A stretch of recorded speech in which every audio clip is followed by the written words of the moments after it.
Hi friends, இன்றைக்கி நம்ம சேனலில் இது வரைக்கும் நீங்கள் யாருமே யூடியூப்பில் வந்து சர்ச் பண்ணி பார்த்துக்க மாட்டீங்க. அப்படி ஒரு சூப்பர்வான ஒரு மசாலா ரெசிபி, மேஜிக் மசாலானே சொல்லலாம். இதில் இருந்து ஒரு ஸ்பூன் மட்டும் ஆட் பண்ணி நீங்கள் என்ன காய் குக் பண்ணுறீங்களோ அதில் ஆட் பண்ணால் போதும், சூப்பர்வான சைட் டிஷ் வந்து ரெடி ஆகிடும். இதிலேருந்து ஒரு ஸ்பூன் மட்டும் ஆட் பண்ணால் போதும். வெஜிடபிள்ஸ் கட் பண்ண போகிறீங்க, இதுலேருந்து ஒரு ஸ்பூன் ஆட் பண்ண போகிறீங்க. இந்த ரெசிபி எப்படி பண்ணலான்னு பார்க்கலாமா? ஃபஸ்ட்டு பேன் ஹீட் பண்ணிக்கோங்க. அதில் வந்து அரை கப் அளவுக்கு வந்து பீனட் நிலக்கடலை பருப்பை வந்து ஆட் பண்ணிக்க போகிறோம். இதை வந்து தோலோட வறுக்க போகிறோம். தோலை வந்து ரிமூவ் பண்ண வேண்டாம். கலர் லைட்டாக சேஞ்ச் ஆனவனே இதை நம்ம வேறு பிளேட்டுக்கு மாற்றி எடுத்து வச்சிடலாம். லைட்டாக கலர் சேஞ்ச் ஆனால் போதும். நெக்ஸ்ட் அதே பேன்லேயே வந்துட்டு அதே சேம் குவான்டிட்டி அரை கப் அளவுக்கு வந்து பொரிக்கடலை வந்து இதில் ஆட் பண்ண போகிறோம். அதுவுமே கலர் சேஞ்ச் ஆகிற அளவுக்கு மட்டும் ஃப்ரை பண்ணி எடுக்க போகிறோம்.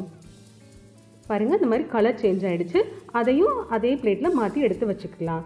நெக்ஸ்ட் இந்த பேனில் வந்து ரெட் சில்லி வரமிளகா வந்து ஆட் பண்ணிக்க போகிறோம். இது நம்ம காரத்துக்கு தகுந்தவரை ஆட் பண்ணிக்கலாம். நான் 10 ஆட் பண்ணிக்கிறேன். நீங்கள் உங்களுக்கு காரம் வந்து கூட வேணும்னா இன்னும் கொஞ்சம் கூட ஆட் பண்ணிக்கோங்க. இந்த மாதிரி கலர் சேஞ்ச் ஆகிற அளவுக்கு மட்டும் வறுத்தா போதும். இதையும் தனியாக எடுத்து வச்சிடலாம்.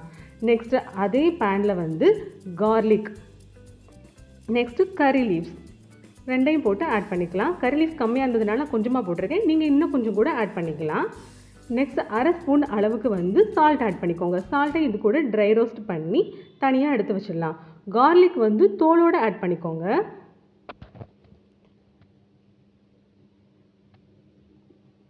நெக்ஸ்ட் இதே பேனில் வந்துட்டு ஒரு ஸ்பூன் அளவுக்கு வந்து சீரகம், ஒரு ஸ்பூன் அளவுக்கு வந்து சோம்பு ஆட் பண்ணி கலர் சேஞ்ச் ஆகிற அளவுக்கு மட்டும் ஃப்ரை பண்ணி எடுத்துக்கலாம். நெக்ஸ்ட் இதில் வந்து அரை ஸ்பூன் அளவுக்கு வந்து பெப்பர் ஆட் பண்ணிக்கோங்க. மிளகு இதில் ஆட் பண்ண போகிறோம். லைட்டாக கலர் சேஞ்ச் ஆனவனே இதையும் அதோட மாற்றி எடுத்து வச்சுக்கலாம்.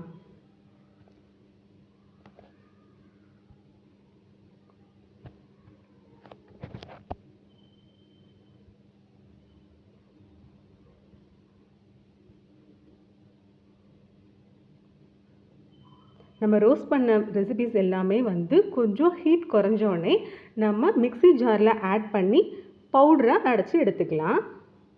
பாருங்கள், இந்த மாதிரி நல்லா ஃபைன் பவுடராக அரைச்சி எடுத்துக்கோங்க. இதை வச்சு நம்ம ஒரு ரெசிபி பண்ணலாம் குயிக்காக.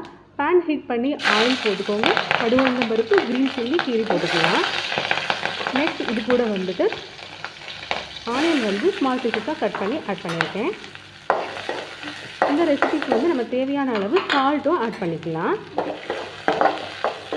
நான் இன்றைக்கி அவரைக்காவை வந்து கட் பண்ணி இந்த மசாலா ஆட் பண்ணி எப்படி இருக்குன்னு பார்க்க போகிறேன். நீங்கள் வந்து எந்த வெஜிடபிள்ஸ் வேணாலும் எடுத்துக்கலாம். நம்ம காரக்குழம்புக்கு பொரியல் பண்ண போகிறோன்னா இந்த மசாலா வந்து உங்களுக்கு யூஸ் ஆகும். ஸ்மால் பீஸாக கட் பண்ணால் அவரைக்காய் வந்து நான் இதில் ஆட் பண்ணியிருக்கேன். அவரைக்காய் வந்து வெங்காயத்தோடு நல்லா மிக்ஸ் பண்ணுற மாதிரி வதக்கி விட்டுக்கோங்க. இதில் இப்போ நம்ம அரை கப் அளவுக்கு வாட்டர் ஆட் பண்ணிவிட்டு அவரைக்காய் குக் பண்ணுறதுக்கு கொஞ்சம் நேரம் மூடி வைக்கலாம். வாட்டர்லாம் நல்லா ஃபுல்லாக பாயில் ஆகி அவரைக்காய் நல்லா குக் ஆகி வந்துடுச்சு.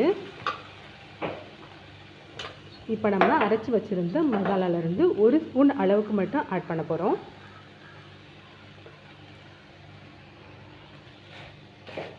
நல்லா மிக்ஸ் பண்ணி கொடுத்துக்கோங்க.